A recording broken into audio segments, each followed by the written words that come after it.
Fengal चक्रीवादळामुळे मुंबईतील तापमानात वाढ झाली आहे। तापमान वाढल्याने ऐन डिसेंबरमध्ये मुंबईकरांना उष्णतेचा सामना करावा लागतोय। दरम्यान डिसेंबर महिन्यात देशभरात अपेक्षित थंडी पडण्याची शक्यता नाहीये असा अंदाज हवामान खात्याने व्यक्त केलाय। डिसेंबर महिन्यामध्ये देशाचा वायव्य भाग, पूर्व आणि ईशान्य भारतातील काही मध्य भागात थंडीची लाट येण्याची शक्यता कमी आहे। देशात दक्षिणेकडील भाग वगळता कमाल तापमान सरासरीपेक्षा जास्त असेल असा अंदाज हवामान खात्याने वर्तवलाय। मुंबईतील हवामानात सुधारणा नोंदवण्यात आलेली आहे। समीर ॲपच्या माध्यमातून किंवा नोंदीनुसार मुंबईच्या काही भागातील हवा समाधानकारक दर्जाची तर काही ठिकाणची हवा मध्यम श्रेणीमध्ये नोंदली गेलेली आहे, तर शिवडे येथे चांगल्या दर्जाच्या हवेची नोंद झाली आहे। वाशी खाडी पुलावरून मुंबईच्या दिशेने प्रवास करणाऱ्या वाहन चालकांना लवकरच दिलासा मिळणार आहे। सायन पनवेल महामार्गावरील वाशी खाडीवर उभारण्यात येत असलेल्या नवीन उड्डाणपुलांपैकी मानखुर्द बाजूकडील उड्डाणपुलाच्या डेक उभारणीचं काम जवळपास पूर्ण झालंय। नेव्ही डेच्या सेलिब्रेशनसाठी गेटवे ऑफ इंडिया येथील जेट्टी मंगळवारी सायंकाळपासून बुधवारपर्यंत 2 दिवस बंद ठेवण्यात आली आहे। त्याचा परिणाम रायगडमधील जलवाहतुकीवर झालाय। परिणामी एलिफंटा, मांडवा आणि जयंतपेठी दरम्यान जलवाहतूक सेवा कोलमडलेली आहे। म्हाडानं सामाजिक बांधिलकी जपत MMR ग्रोथ हबमध्ये गृहनिर्मितीसह वृद्ध आणि नोकरदार महिलांसाठी वसतिगृह बांधण्याचा निर्णय घेतलाय। ग्रोथ हबमधील 8 लाख घरांच्या प्रारूपाक आराखड्यात यासंबंधीचा समावेश करण्यात आलाय। आराखड्यानुसार म्हाडाचं मुंबई मंडळ मुंबईमध्ये 3 वृद्धाश्रम आणि नोकरदार महिलांसाठी 7 वसतिगृह बांधणार आहे।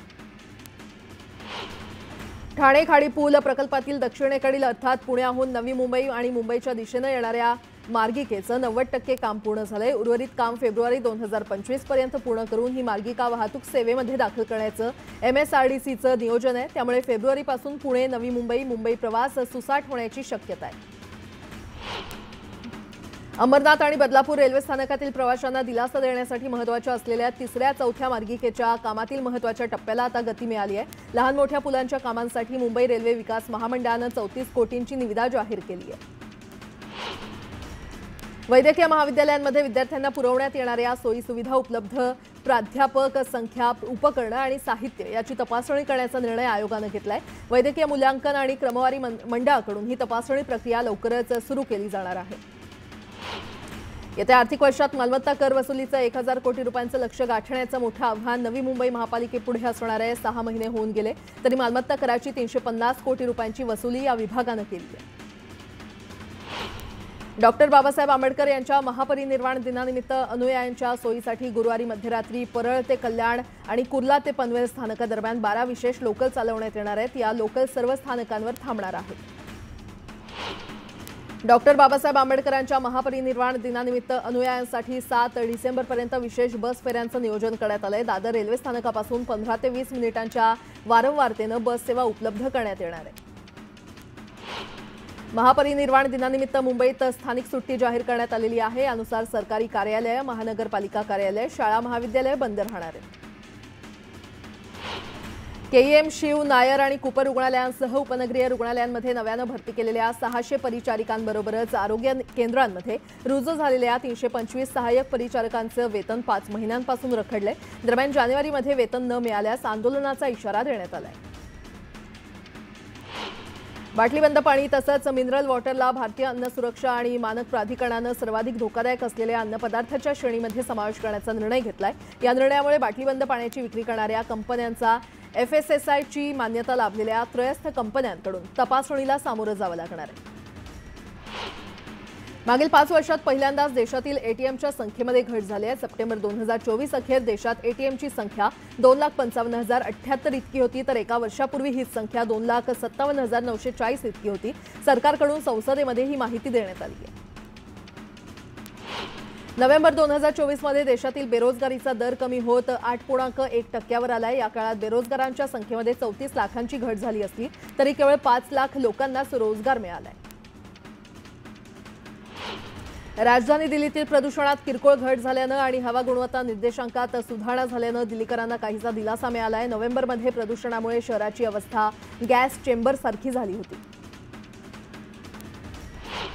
पिंपळगाव बसवंत मार्केटला टोमॅटो कॅरेटची 97,071 क्विंटलची आवक झाली। या ठिकाणी कमीत कमी 50 रुपयांपासून ते सरासरी 571 रुपयांचा दर प्रति कॅरेटला मिळाला। जीएसटी कर रचना सुलभ करण्यासाठी गठीत केलेल्या मंत्रिगटानं कोल्ड ड्रिंक, सिगारेट आणि सर्व तंबाखू उत्पादनांवरील कर सध्याच्या 28% 35% वाढवण्याची शिफारस केली आहे आणि त्यामुळे ही उत्पादनं आणखी महाग होऊ शकतात. केंद्र सरकारनं साखर कारखानदारांना देण्यात येणारा एक्सपोर्ट परवाना बंद केल्यानं राज्यात साखरेचे भाव पडले आहेत. 36 ते 37 रुपये प्रति किलोवर पोहोचलेले साखरेचे भाव 33 रुपयांवर येऊन ठेपले. हमी भावानं सोयाबीन खरेदी करण्याच्या सरकारच्या उद्देशांना हरताळ फासवण्यात आलाय. संस्थांना 14 लाख टनाचं उद्दिष्ट असताना 25 नोव्हेंबरपर्यंत 206 केंद्रांवर केवळ 27,828 टन अर्थात 2% सोयाबीनची खरेदी झाली आहे. पालघर जिल्ह्यातील मासेमारी बंदी कालावधी 15 दिवसांनी वाढवल्यानं पापलेट उत्पादनात वाढ झालेली आहे. उत्पादनात गेल्या वर्षीच्या तुलनेमध्ये दुपटीनं वाढ झाली आहे. गेल्या वर्षी 90 टनांवर उत्पादन झालं होतं, ते यंदा 187 टनावर आलंय. वसईतील शेतकऱ्यांनी विविध प्रकारच्या समस्यांना तोंड देत भाताचं उत्पादन घेतलंय. नुकतीच शेतकऱ्यांची भात जोडणीची कामं आटपलेली आहेत. मात्र डिसेंबर महिना सुरू झाला तरी भात खरेदी केंद्र सुरू झाली नसल्यानं शेतकऱ्यांमध्ये नाराजीचं वातावरण आहे. जळगाव शहराची हवा अधिक स्वच्छ राहावी यासाठी मागील 2 वर्षात केंद्र शासनानं महापालिकेला तब्बल 6 कोटी दिले. एवढा निधी देऊन देखील शहराची हवा जितकी चांगली असायला हवी तितकी नसल्यानं जळगाव शहर 4थ्या क्रमांकावर आहे. जळगाव जिल्ह्यात केळीच्या पिकावर करपा आणि पनामा व्हायरस आणि CMV या 3 रोगांचा प्रादुर्भाव झालाय. केळीचं उत्पादन धोक्यात आल्यानं केळी उत्पादक शेतकरी आता संकटात सापडलाय. जळगाव जिल्ह्यात 4 डिसेंबर रोजी राष्ट्रीय जंतनाशक दिन साजरा करण्यात येणार आहे. जिल्ह्यातील अंगणवाडी आणि शाळांमध्ये बालकांना जंतनाशक गोळ्यांचं वाटप करण्यात येणार आहे, अशी माहिती जिल्हा आरोग्य अधिकारी सचिन भायेकर यांनी दिली आहे. जळगावात 10 ते 17 डिसेंबर दरम्यान होणाऱ्या श्री भगवान स्वामीनारायण मंदिराच्या प्राणप्रतिष्ठान महोत्सवासाठी स्वयंसेवकांची बैठक पार पडली. महोत्सवाची तयारी पूर्ण झाल्याची माहिती विश्वस्त नयन स्वामी महाराज यांनी दिली आहे. फुलंब्री तालुक्यातील आळंदजवळ ट्रक चालकानं दारूच्या नशेत ट्रॅक्टर आणि दुचाकीला उडवलं. अपघातात 3 जण गंभीर जखमी झालेत. दरम्यान भवन गावाजवळ नागरिकांनी ट्रक चालकाला चोप दिला. मुंबई गोवा महामार्गावरील परशुराम घाटात 6 वाहनांमध्ये विचित्र अपघात झाला. या अपघातात 12 जण जखमी झालेत. कंटेनर, आयशर टेम्पो, एक बस, कार, ट्रक आणि ट्रॅव्हलर टेम्पोमध्ये हा अपघात झाला. मुंबई अहमदाबाद राष्ट्रीय महामार्गावर एका कारचा भीषण अपघात झालाय. कारवरील नियंत्रण सुटल्यानं कार चक्क 3 वेळा उलटली. चालकानं सीट बेल्ट लावल्यानं सुदैवानं त्याचा जीव वाचलाय.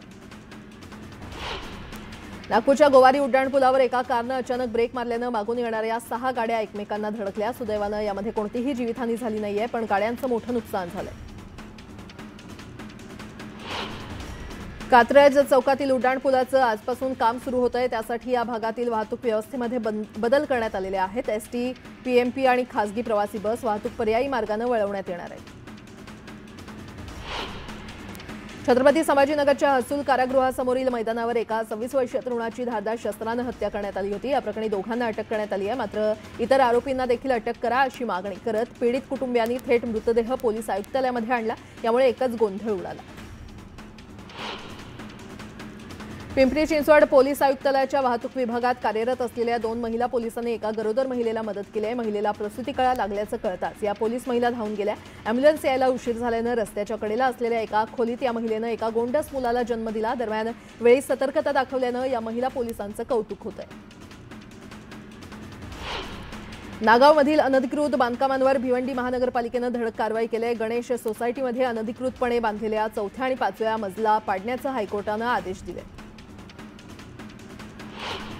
जळगाव शहराला पाणीपुरवठा करणारी ब्रिटिशकालीन पाईपलाईन चोरीला गेली. JCBद्वारे खोदकाम करून पाईपलाईन चोरी करणाऱ्या 6 जणांना पालिका अधिकाऱ्यांनी रंगेहात पकडलं. या प्रकरणी 6 जणांविरोधात गुन्हा दाखल करण्यात आलाय. रावेर तालुक्यातील रसलपूर आणि पाल परिसरातील गावांमधील वीजपुरवठा सुधारण्यासाठी आमदार अमोल जावळेंनी ठोस पावलं उचलली आहेत. महावितरणाच्या अधिकाऱ्यांसोबत बैठक घेत बक्षीपूर आणि पाल उपकेंद्रांमध्ये अतिरिक्त ट्रान्सफॉर्मर बसवण्याचा निर्णय घेण्यात आला.